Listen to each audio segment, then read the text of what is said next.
ಆಕಾಶವಾಣಿ ಹೊಸಪೇಟೆ.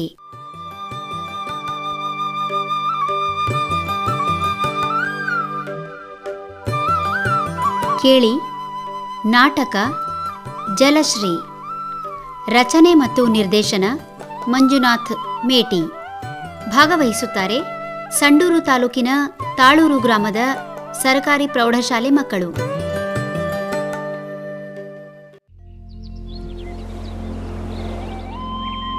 ರೀ ಹಳ್ಳೆ ಸ್ವಾಮಿ, ಒಂದು startup idea ಇದೆ ಕಣ್ರಿ. ಬೇಜಾನ್ ನೀರು ಗಳಿಸ್ಬೋದು. ಹೌದಾ? ಎಂಥ ಐಡಿಯಾ ರೀ ಅದು? ನೀರನ್ನೇ ಗಳಿಸ್ಬೋದಂದರೆ ನಾನಂತೂ ರೆಡಿಯಪ್ಪ. ತುಂಬ ಸಿಂಪಲ್ ಕಣ್ರಿ. ಮೊದಲು ನಮ್ಮ ಅಜ್ಜ ಮುತ್ತಜ್ಜರ ಕಾಲದಲ್ಲಿ ದುಡ್ಡನ್ನು ಸುರಕ್ಷಿತವಾಗಿಡೋಕೆ ಬ್ಯಾಂಕ್ ಇರ್ತಿದ್ವು ಅಲ್ವಾ? ಇದು ಅದೇ ಥರ. ಕಮಾನ್ ಮಳೆಗಾಲಪ್ಪ. ಇವತ್ತಿನ ಕಾಲದಲ್ಲಿ ಯಾರೀ ದುಡ್ಡಿನ ವ್ಯವಹಾರ ಮಾಡ್ತಾರೆ? Transactions are only through oxygen and water. ಅವುಗಳಿಗೆ ಅಷ್ಟೇ ಈಗಿನ ಕಾಲದಲ್ಲಿ ಬೆಲೆ. ಸ್ವಲ್ಪ ತಾಳಿ ಹಳ್ಳೆ ಸ್ವಾಮಿ, ಪೂರ್ತಿ ವಿವರ ಕೊಡ್ತೀನಿ. ಹೌದಾ? ಹೇಳಿ, ಆಗಿದ್ರೆ ಪೂರ್ತಿ ಎಕ್ಸ್ಪ್ಲೇನ್ ಮಾಡಿರಿ. ನೋಡಿ, ಕಂಪ್ನಿ ಹೆಸರು ಅತಿವೃಷ್ಟಿ. ಟ್ಯಾಗ್ಲೈನ್ ಬಂದುಬಿಟ್ಟು ನಿಮ್ಮ ಹನಿ ಹನಿಯಿಂದ ಹಳ್ಳ ಮಾಡುವೆವು. ಇಲ್ಲಿ ನಾವೇನಪ್ಪ ಮಾಡೋದಂದರೆ 1 ಲೀಟರ್ ಡಿಪಾಸಿಟ್ ಮಾಡಿದರೆ ಅಂಥವ್ರಿಗೆ 100 ml ಸೇರಿಸಿ ರಿಟರ್ನ್ ಕೊಡೋದು. ಅಷ್ಟೇ ಅಲ್ಲ, ಬೇರೆಯವ್ರಿಗೆ ರೆಫರ್ ಮಾಡೋ ಗ್ರಾಹಕರಿಗೆ ಪ್ರತಿ ಗ್ರಾಹಕರಿಗೆ ಅಂತೆ 10 ml ನೀರು ಇಲ್ಲೋ 10 ml ಆಕ್ಸಿಜನ್ ಫ್ರೀಯಾಗಿ ಕೊಡೋದು. 10%? 100 ml ಹೆಚ್ಚುವರಿ ನೀರನ್ನು ಎಲ್ಲಿಂದ ತರ್ತೀರ್ರಿ? ಆಸೆಗಿದ್ದಷ್ಟು ಕಾಲು ಚಾಚು, ದಾಹಕ್ಕಿಂತಲೂ ಕಡಿಮೆ ನೀರನ್ನು ದೇಹಕ್ಕೆ ಕೊಡು ಅನ್ನೇ ಗಾದ ಮಾತು ಕೇಳಿಲ್ಲೇನ್ರಿ? ತಡ್ಕೊಳ್ಳಿ ಹಳ್ಳೆ ಸ್ವಾಮಿ, ನಾನಿನ್ನೂ ಪೂರ್ತಿ ಮುಗಿಸಿಲ್ಲ. ನಾವು 100 ml ನೀರನ್ನು ಬೇರೆಯವ್ರಿಗೆ ಕೊಟ್ಟರು ನಮ್ಮಲ್ಲಿ ಸಾಕಷ್ಟು ನೀರು ಉಳಿಸೋ ಕಿಡ್ನಿ ನಂದು. ಇವಾಗ 1 ಟೈಮ್ ರಿಜಿಸ್ಟ್ರೇಷನ್ ಮತ್ತು ಮೇಂಟೆನೆನ್ಸ್ ಅಂತ 250 ml, ಮಿನಿಮಮ್ ಡಿಪಾಸಿಟ್ ಅಂತ 250 ml, ಮತ್ತು ಈ WST ಮತ್ತು OST ಅಂತ 100 ml. ಒಟ್ಟು ಎಲ್ಲ ಸೇರಿಸಿ 600 ml ಹೆಚ್ಚಿಗೆ ಎಸ್ಕೊಂಡಿರ್ತೀವಲ್ವಾ? ಅದರಲ್ಲೇ 100 ml ಕೊಟ್ಟು ನಮ್ಗೆ 500 ml ಉಳಿಯುತ್ತೆ. ಈ WST OST ಅಂದರೆ? ಅದೇ ರೀ, ವಾಟರ್ ಸಪ್ಲೈ ಟ್ಯಾಕ್ಸ್ ಮತ್ತು ಆಕ್ಸಿಜನ್ ಸಪ್ಲೈ ಟ್ಯಾಕ್ಸ್. ಒಂದು ವೇಳೆ ತುಂಬ ಜನ ನೀರು ಡಿಪಾಸಿಟ್ ಮಾಡಿದರೆ ಆ ನೀರನ್ನು ಹೆಂಗ್ರಿ ಸಂಗ್ರಹ ಮಾಡೋದು? ಅದಕ್ಕೆ ಸೆಕ್ಯೂರಿಟಿ ಹೇಗೆ? ಅದಕ್ಕೆ ಒಂದು ಉಪಾಯ ಇದೆ ರೀ. ನೋಡಿ, ಸುತ್ತು 3-4 ರಾಜ್ಯಗಳಲ್ಲಿ ಒಂದು ಹಳ್ಳನೂ ಇಲ್ಲ, ಕೆರೆನೂ ಇಲ್ಲ.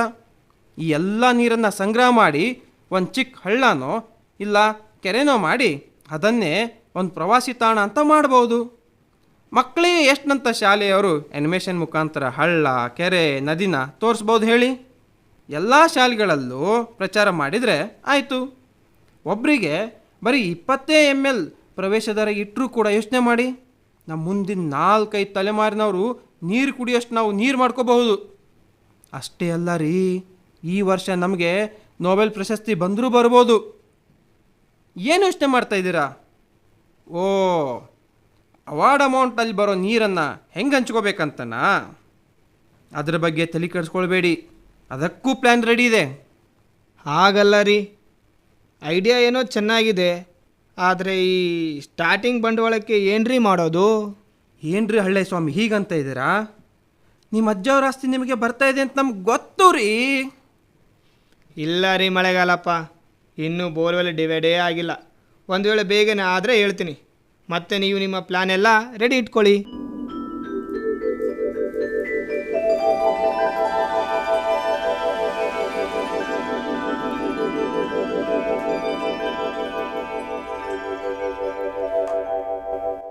ವೃಷ್ಟಿ, ನೀರಿನ ಡಬ್ಬ ತಂದಿದ್ಯಾ? ಇದ್ರೆ ಸ್ವಲ್ಪ ಕೊಡೆ. ಇಲ್ಲಪ್ಪ, ಕೊಡಲ್ಲ. ನಮ್ಮಮ್ಮ ಇವತ್ತು 50 ml ಬಾಟಲ್ ಕೊಟ್ಟು ಕಳಿಸಿದ್ದಾಳೆ. ಅದರಲ್ಲೇ ನನ್ನ ತಮ್ಮಂಗೂ 15 ml ಕೊಡಬೇಕು. ಮೊದಲೇ ಈ ಕ್ಲಾಸಿನ ಮಕ್ಕಳು ಪ್ರಶ್ನೆ ಮೇಲೆ ಪ್ರಶ್ನೆ ಕೇಳ್ತಾರೆ. ಅದರಲ್ಲಿ ಬೇರೆ ಇವತ್ತು ಮಳೆ ಬಗ್ಗೆ ಪಾಠ ಮಾಡಬೇಕು. ಈ ಪಾಠಕ್ಕೆ ಸಂಬಂಧಪಟ್ಟ ಹಾಳಾದ ಅನಿಮೇಷನ್ ಇಲ್ಲ, ಗ್ರಾಫಿಕ್ಸು ಇಲ್ಲ. ಏನೇನು ಪ್ರಶ್ನೆ ಮಾಡ್ತಾರೋ. ಇರಲಿ, ಒಂದು ಉಪಾಯ ಮಾಡ್ತೀನಿ. ಈಗಿನ ಕಾಲದಲ್ಲಿ ಮಕ್ಕಳ ಹೆಸರು ತಿರುಗಿ ನೀರಿಗೇ ಬಂದು ನಿಲ್ಲುತ್ತೆ. ಇವಾಗ ಅವ್ರ ಹೆಸರಿನ ಅರ್ಥ ಕೇಳೋಣ. ಮುಂದೆ ಕ್ಲಾಸ್ ನಡಿಬೇಕಿದ್ರೆ ತಲೆ ತಿಂದರೆ ನಿಮ್ಮ ಹೆಸರಲ್ಲೇ ಉತ್ತರ ಇದೆ ನೋಡೋ ಅಂತ ಹೇಳ್ಬಹುದು.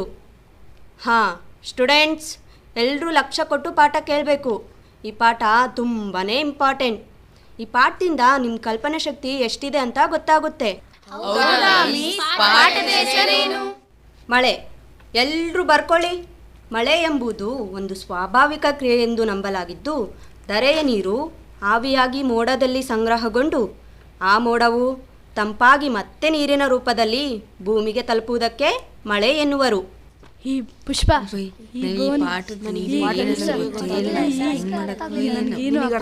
ಗೊತ್ತಿಲ್ಲ. ಎಷ್ಟು ಮಾತಾಡ್ತೀರಾ? ಏನದು ಗುಸುಗುಸು? ಮಳೆ ಅಂದರೆ ಎಷ್ಟು ಲೀಟರ್ ಬರುತ್ತೆ ಮಿಸ್? ಮಿಸ್ ಮತ್ತೆ ಮತ್ತೆ ಮಳೆ ಬಂದರೆ ಫ್ರೀ ಇರುತ್ತಾ ಇಲ್ಲ ಅದಕ್ಕೂ ಫೀಸ್ ಕೊಡಬೇಕಾ? ಅಮ್ಮ ಹೇಳ್ತಾ ಇದ್ಲು ಮತ್ತೆ ಏನಾದರೂ ಫೀಸ್ ಅಂದರೆ ಶಾಲೆಗೆ ಕಳ್ಸಲ್ಲ ಅಂತ. ಎಷ್ಟು ಮಾತಾಡ್ತೀರಪ್ಪ? ನಿಮ್ಮ ಗಲಾಟೆಯಲ್ಲಿ ಅಟೆಂಡೆನ್ಸ್ ತಗೊಳ್ಳೋದೇ ಮರ್ತೆ. ನೀರಣ್ಣ ಬಂದಿದ್ದೀನಿ ಮಿಸ್. ನದೀಶ್ ಇದೀನ್ ಮಿಸ್. ಕಡಲು ಇದೀನಿ ಮಿಸ್. ವೃಷ್ಟಿ ಇದೀನಿ ಮಿಸ್. ಅಂತರ್ಜಲ ಇದೀನಿ ಮಿಸ್. ಪಾನೀಶ್ ಇದೀನಿ ಮಿಸ್. ಈ ಪಾಠ ಶುರು ಮಾಡೋ ಮೊದಲು ಎಲ್ಲರೂ ನಿಮ್ಮ ಹೆಸರಿನ ಅರ್ಥ ಹೇಳ್ಬೇಕು, ಆಯ್ತಾ?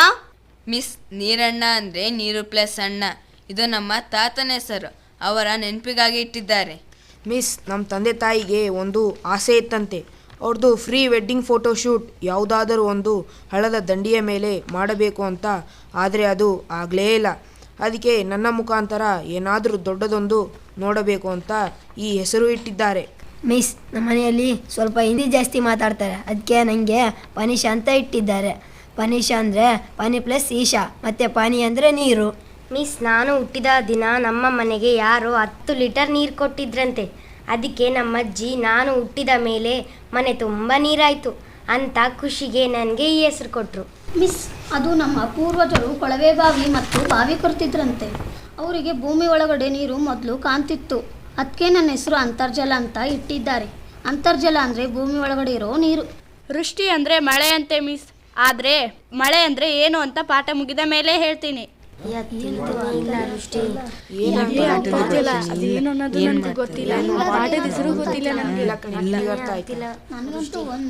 ಮತ್ತೆ ಏನ್ರೋ ಅದು ನಿಮ್ಮ ಮಾತು? ಮಿಸ್, ಇವನ ಅಪ್ಪನ ಹೆಸರು ಮಳೆಗಾಲಪ್ಪ ಅಂತೆ. ಅದಕ್ಕೆ ಹಂಗಂದ್ರೆ ಏನು ಅಂತ ಡಿಸ್ಕಸ್ ಮಾಡ್ತಿದ್ದಾರೆ. ಓಹೋ, ಅದಾ ಮಕ್ಕಳೇ, ನಾನು ಹುಟ್ಟಿದ ವರ್ಷ ಮಳೆಗಾಲ ಬಂದಿತ್ತಂತೆ. ಅದಕ್ಕೆ ಆವಾಗ ಹುಟ್ಟಿದವ್ರ ಹೆಸರನ್ನ ಮಳೆಗಾಲಪ್ಪ ಇಲ್ಲ ಮಳೆಗಾಲ ದೇವಿ ಅಂತ ಇಡೋದು ಪ್ಯಾಷನ್ ಆಗಿತ್ತು.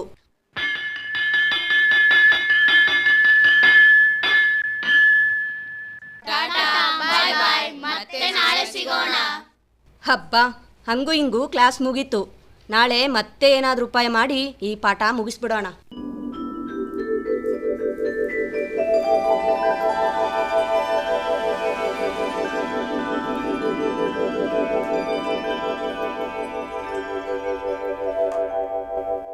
ಆಡಿ ಬಾ ನನ್ನ ಕಂದ ಹಾಟ್ಸ್ಪಾಟು ಕೊಡುವೇನು, ಲಾಗಿನಾಗಿ ಪಾಸ್ವರ್ಡ್ ಹಾಕ್ಕೊಂಡು, ಲಾಗಿನಾಗಿ ಪಾಸ್ವರ್ಡ್ ಹಾಕ್ಕೊಂಡ, ಆಡಿದ ಬಳಿಕ ಮಾಡಿ ಬಾ ಆಫ್ಲೈನು, ಆಡಿದ ಬಳಿಕ ಮಾಡಿ ಬಾ ಆಫ್ಲೈನು. ಕೂಸು ಇರುವ ಮನೆಗೆ ವೈಫೈಯು ಸಾಕೆ, ಕೂಸು ಕಂದಯ್ಯ ಲ್ಯಾಪ್ಟಾಪ್ ಮೊಬೈಲ್ಗೆ, ಕೂಸು ಕಂದಯ್ಯ ಲ್ಯಾಪ್ಟಾಪ್ ಮೊಬೈಲ್ಗೆ. ಕಣ್ಣು ಹಾಕಿದರೆ ಡೇಟಾ ಉಳಿತಾವ, ಕಣ್ಣು ಹಾಕಿದರೆ ಡೇಟಾ ಉಳಿತಾವ. ಯಾಕೋ ಪಾನೀಶ್, ಆಟ ಆಡಕ್ಕೆ ಬರಲ್ವಾ? ನಾವೆಲ್ಲರೂ ಲಾಗಿನ್ ಆಗಿ ನಿಂಗೆ ಕಾಯ್ತಾ ಇದ್ವಿ. ಇಲ್ಲ ಕಣ್ರೋ, ನಾನು ಇವತ್ತು ಆಟ ಆಡೋಕ್ಕೆ ಬರಲ್ಲ, ಅದಕ್ಕೆ ನಿಮಗೆ ಹೇಳೋಣ ಅಂತ ಲಾಗಿನ್ ಆಗಿದ್ದು. ಯಾಕೋ ಪಾನೀಶ್, ತುಂಬಾ ಬೇಜಾರಲ್ಲಿದೆಯಾ? ಏನಾಯ್ತು? ಏನಿಲ್ಲ ಕಣ್ರೋ, ನಮ್ಮ ಅಜ್ಜಂಗೆ ಯಾಕೋ ಏನಾಯ್ತು ನಿಮ್ಮ ಅಜ್ಜಂಗೆ? ಅದೇನೋ ಶ್ರೀಮಂತ ರೋಗ ಅಂತೆ. ಅದು ಯಾವುದು? ಮಲಬದ್ಧತೆ. ಅಷ್ಟೇ ಅಲ್ಲ, ಅದರ ಜೊತೆ ಆಸಿಡಿಟಿ ಸೇರಿಕೊಂಡಿದೆ ಅಂತೆ. ಹೌದಾ? ಅದು ಹೆಂಗೆ ಬಂತು? ಅದೇನೋ ಮೊದಲು ನೀರಡಿಕೆ ಕಾಯಿಲೆ ಬಂದಿತ್ತಂತೆ. ಅವಾಗಲೇ ನೀರಡಿಕೆ ಹೆಚ್ಚಾಗದಂತೆ ವ್ಯಾಕ್ಸಿನ್ ತೆಗೆದುಕೊಂಡಿದ್ರೆ ಇದನ್ನು ತಡೆಗಟ್ಟಬಹುದಿತ್ತು. ಮತ್ತೆ ಇವಾಗ ಏನು ಮಾಡಬೇಕಂತೆ? ಏನು ಮಾಡ್ತಾರೋ ಏನೋ. ಅಮ್ಮ ಹೇಳ್ತಾ ಇದ್ರು, ಮುಂದಿನ ತಿಂಗಳಿನಿಂದ ನಾನು ಸ್ಕೂಲ್ಗೆ ಹೋಗೋದು ಗ್ಯಾರಂಟಿ ಇಲ್ಲ ಅಂತೆ. ಇರೋ ನೀರೆಲ್ಲ ಅಜ್ಜನ ರೋಗಕ್ಕೆ ಸಾಕಾಗುವುದಿಲ್ಲಂತೆ. ಲೋನ್ ತೆಗೆದುಕೊಳ್ಳೋ ಪ್ಲ್ಯಾನಲ್ಲಿ ಇದ್ದಾರೆ. ಹೌದೇನೋ? ಪಾಪ. ನೀವೆಲ್ಲ ಆಡ್ಕೊಳ್ಳಿ, ನಾನು ಲಾಗೌಟ್ ಆಗ್ತೀನಿ. ಪಾನಿಶ್ ಅವರ ಅಜ್ಜನಿಗೆ ಹಿಂಗಾಯ್ತಳ್ರೋ, ಪಾಪ. ನಮ್ಮ ಕೈಲೇನಿದೆ, ಎಲ್ಲ ದೇವರಾಟ. ನಾವೊಂದು ಕೆಲಸ ಮಾಡೋಣ, ನಾಳೆ ಹೆಂಗೋ ರವಿವಾರ, ಅವರ ಮನೆಗೆ ಹೋಗಿ ಮಾತನಾಡಿಸಿ ಬರೋಣ. ಅವರಿಗೂ ಧೈರ್ಯ ಬರುತ್ತೆ. ಹೋಗಿ ಬರೋಣ.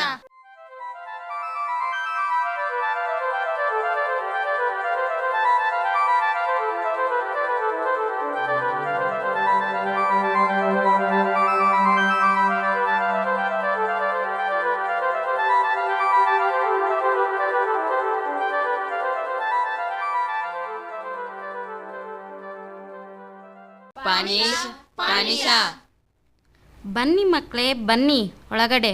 ಪನೀಶ್ ನೋಡಿಲ್ಲಿ ಯಾರು ಬಂದಿದ್ದಾರೆ? ಯಾರಜ್ಜಿ? ಆಟ ಆಡೋಕ್ಕೆ ಅವನು ಲಾಗಿನ್ ಆಗಿಲ್ಲ ಅಂತ ಮನೆಗೆ ಬಂದ್ರಾ? ವಿಡಿಯೋ ಕಾಲ್ ಮಾಡಿದ್ರೆ ಆಗ್ತಿತ್ತಲ್ವಾ? ಅಜ್ಜವರಿಗೆ ನೋಡೋಕ್ಕೆ ಬಂದಿದ್ದು. ತಗೊಳ್ಳಿ ಸ್ಕಿಪ್ಸ್, ಈ ಆಕ್ಸಿಜನ್ ಫ್ರೆಶ್ ಇದೆ, ತಾತನಿಗೆ ಆವಾಗ ಕೊಡಿ. ಅಯ್ಯೋ ಮಕ್ಕಳೇ, ಇದನ್ನೆಲ್ಲ ಯಾಕೆ ತರಲಿಕ್ಕೆ ಹೋಗಿದ್ರಿ? ಕಾಲ ಎಷ್ಟು ಬದಲಾಯಿತು ನೋಡಿ. ನಾವು ಚಿಕ್ಕವರಿದ್ದಾಗ ಯಾರಿಗಾದರೂ ಏನಾದರೂ ಆಗಿದ್ರೆ ಹಣ್ಣು ಇಲ್ಲ ಬ್ರೆಡ್ಡೋ ತಗೊಂಡು ಮಾತಾಡ್ಸೋಕ್ಕೆ ಹೋಗ್ತಾ ಇದ್ವಿ. ಆ ಮನೆಯವರು ನಮಗೆ ಕುಡಿಯೋಕ್ಕೆ ನೀರು ಇಲ್ಲ ಅಥವಾ ಹಾಲು ಕೊಡ್ತಾ ಇದ್ರು. ಕುಡಿಯೋಕೆ ನೀರಾ? ಅದಕ್ಕೆ ನಾ ಹೇಳಿದ್ದು ಕಾಲ ಬದಲಾಗಿದೆ ಅಂತ. ಆವಾಗ ಭೂಮಿ ಮೇಲೆ ಸಾಕಷ್ಟು ನೀರಿತ್ತು. ನಿಮಗೆ ಜಿಯೋಗ್ರಫಿ ಕ್ಲಾಸಲ್ಲಿ ಸಪ್ತ ಉಪ್ಪಿನ ಭೂಮಿ ಅಂತ ತೋರಿಸ್ತಾರಲ್ಲ, ಅದೆಲ್ಲ ಮೊದಲು ನೀರಿನಿಂದ ಕೂಡಿತ್ತು. ಸಾಗರ ಅಂತ ಕರಿತಿದ್ರು ಅದಕ್ಕೆ. ಹೌದಾ ಅಜ್ಜಿ? ಮತ್ತೆ ನಮ್ಮನೆಗೆ ಯಾರೋ 10 ಲೀಟರ್ ನೀರು ಬಂದಿದ್ದಕ್ಕೆ ನನಗೆ ಕಡಲು ಅಂತ ಹೆಸರಿಟ್ಟಿದ್ದಾರಲ್ಲ. ಹಾಂ 10 ಲೀಟರ್ ನೀರು ಮೊದಲು ನಮಗೆ ಸ್ನಾನಕ್ಕೂ ಸಾಕಾಗ್ತಿರ್ಲಿಲ್ಲ. ಹೋಗಜ್ಜಿ, ನೀವೇನೇನೋ ಹೇಳ್ತಾ ಇದ್ದೀರಾ, ನಮಗೆ ಒಂದು ಗೊತ್ತಾಗ್ತಿಲ್ಲ. ನಿಮಗೆ ಹೀಗೆ ಹೇಳಿದರೆ ಗೊತ್ತಾಗಲ್ಲ. ಪನೀಶ್, ನನ್ನ ಲ್ಯಾಪ್ಟಾಪ್ ತೊಗೊಂಡು ಬಾರಪ್ಪ, ನಿಮಗೆಲ್ಲ ಏನೋ ತೋರಿಸ್ತಿದ್ದೀನಿ.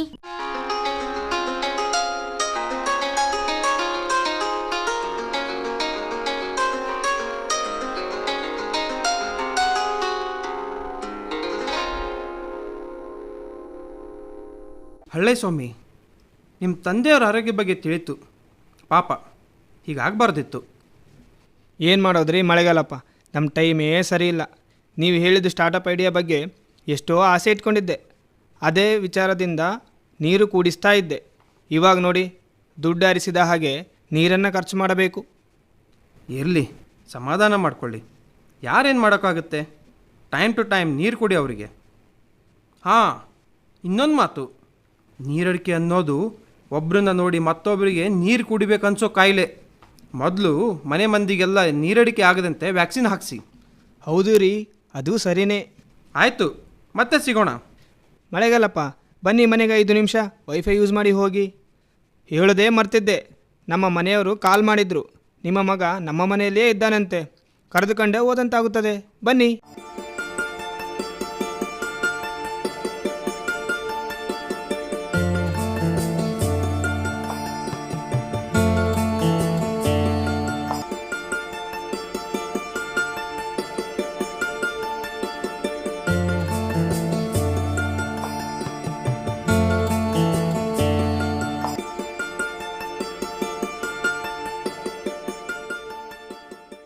ಏನಜ್ಜಿ, ಭೂಮಿ ಮೇಲೆ ಎಷ್ಟೆಲ್ಲ ನೀರಿತ್ತ ಅವಾಗ? ಏನಜ್ಜಿ, ಒಂದ್ ಕಾಲದಲ್ಲಿ ಭೂಮಿ ಮೇಲೆ ಎಷ್ಟೆಲ್ಲ ನೀರಿತ್ತ? ನೀರು ಅಷ್ಟೇ ಅಲ್ಲ ಕಣೆ, ಭೂಮಿ ತುಂಬ ಹಸಿರಿತ್ತು. ನಾವು ಗ್ರಾಫಿಕ್ಸಲ್ಲಿ ನೋಡ್ತೀವಲ್ಲ ಅಂತ ಹಸಿರಲ್ಲ, ನಿಜವಾದ ಹಸಿರು, ನಿಜವಾದ ಕಾಡು, ಕಾಡು ಪ್ರಾಣಿ. ಆವಾಗಲೆಲ್ಲ ಮಕ್ಕಳು ಎಷ್ಟು ಚೆನ್ನಾಗಿ ಆಡ್ತಾ ಇದ್ರಲ್ವಾ? ಬಣ್ಣ ಬಣ್ಣದ ಚಿಟ್ಟೆ ಹಿಡಿಯುವುದು, ಅದೇನೋ ಮರಕೋತೆ ಆಟ ಅಂದ್ರಲ್ವಾ, ಅದಂತೂ ಮಜನೇ ಮಜಾ. ಹೌದು, ಎಷ್ಟು ಚಂದ ಇತ್ತಲ್ವ ಆವಾಗ. We all miss it. ಇವಾಗಲೂ ಅಷ್ಟೇ ನೀರಿದ್ದಿದ್ರೆ ಇವು ಓದೋ ಟೆನ್ಷನ್ನೇ ಇರ್ತಿರಲಿಲ್ಲ. ಎಲ್ಲರಿಗೂ ಫ್ರೀ ಆಗಿನೇ ನೀರು ಸಿಗ್ತಿತ್ತು. ಅಜ್ಜಿ, ಭೂಮಿ ಮೇಲೆ ಅಷ್ಟೊಂದು ಇದ್ದ ನೀರು ಹೇಗೆ ಸಡನ್ನಾಗಿ ಮಾಯ ಆಯಿತು? ಸಡನ್ ಆಗಿದ್ದಲ್ಲ ಮಕ್ಕಳೇ, ಬರ್ತಾ ಬರ್ತಾ ನೀರು ಖಾಲಿ ಆಗ್ತಾ ಬಂತು. ನಮ್ಮ ಹಿರಿಯರು ಮಾಡಿದ ತಪ್ಪಿನಿಂದ ನಮಗೆ ನೀರು ಕಡಿಮೆ ಆಯಿತು. ನಾವು ಮಾಡಿದ ತಪ್ಪಿನಿಂದ ನಮ್ಮ ಮಕ್ಕಳಿಗೂ ಕಡಿಮೆ ಆಯಿತು. ಹೀಗೆ ತಪ್ಪಿನ ಮೇಲೆ ತಪ್ಪು ಮಾಡ್ತಾ ಎಲ್ಲ ನೀರು ಖಾಲಿ ಆಯಿತು. ನೀರು ಅಂದರೆ ಅವರಿಗೆಲ್ಲ ಉಡಾಫೆ. ಕಾಡು ಪ್ರಕೃತಿ ಅಂದರೆ ಬೆಲೆನೇ ಇರಲಿಲ್ಲ. ಕಾಡನ್ನು ಅವರು ನಾಶ ಮಾಡಿದ್ರು, ಅದಕ್ಕೆ ನೀರು ನಮಗೆ ಶಿಕ್ಷೆ ಕೊಡ್ತು. ಇದೆ, ಉಳಿದಿರೋ ಕಾಡನ್ನು ಕಾಪಾಡಬೇಕು, ಬೆಳೆಸಬೇಕು, ನಮ್ಮಲ್ಲಿರೋ ನೀರನ್ನು ಉಳಿಸ್ಬೇಕು. ನಿಮ್ಮ ಕೈಯಲ್ಲಿ ಮಾಡೋಕ್ಕಾಗುತ್ತಾ? ಉಳಿಸ್ತೀರಾ? ಮಂಜಪ್ಪ, ಮಂಜಪ್ಪ, ಏನು ಉಳಿಸ್ತೀಯ ನಿನ್ನ ತಲೆ? ಮದ್ದೂರು ಕ್ಲಾಸಲ್ಲಿ ಜಲ್ ಸುಡ್ಸೋದು ನಿಲ್ಲಿಸು. ಮತ್ತೆ ಕ್ಲಾಸಲ್ಲಿ ಕನಸು ಕಾಣೋಕೆ ಶುರು ಮಾಡ್ಕೊಂಡ್ಬಿಟ್ಯಾ? ಮಂಗಳದೇವಿ ಮಿಸ್, ನಿಂಗಣ್ಣ ನಂದೀಶ, ಸೃಷ್ಟಿ, ಜಯಶ್ರೀ ಎಲ್ಲರೂ ಹಾಗೇ ಇದ್ದೀರಾ? ಫ್ರೆಂಡ್ಸ್, ನನಗೆ ಎಂಥ ಭಯಂಕರ ಕನಸು ಬಿದ್ದಿತ್ತು ಗೊತ್ತಾ? ಅದಕ್ಕೆ ಮಕ್ಕಳೇ, ಮಂಜಪ್ಪ ಮಳೆಗಾಲಪ್ಪ ಆಗಬಾರ್ದಂದ್ರೆ, ಜಯಶ್ರೀ ಜಲಶ್ರೀ ಆಗಬಾರ್ದಂದ್ರೆ, ಇನ್ನು ಸೃಷ್ಟಿ ಉಷ್ಟಿ ಆಗಬಾರ್ದು, ನಿಂಗಣ್ಣ ನೀರಣ್ಣ ಆಗಬಾರ್ದು, ನಂದೀಶ ನದೀಶ ಆಗಬಾರ್ದಂದ್ರೆ ನಾವೆಲ್ಲರೂ ಏನು ಮಾಡಬೇಕು?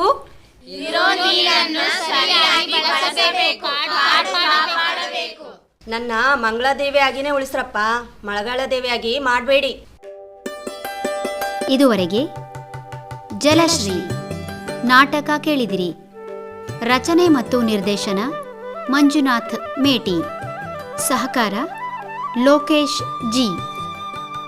ಪ್ರಸ್ತುತಪಡಿಸಿದವರು ಸಂಡೂರು ತಾಲೂಕಿನ ತಾಳೂರು ಗ್ರಾಮದ ಸರ್ಕಾರಿ ಪ್ರೌಢಶಾಲೆ ಮಕ್ಕಳು.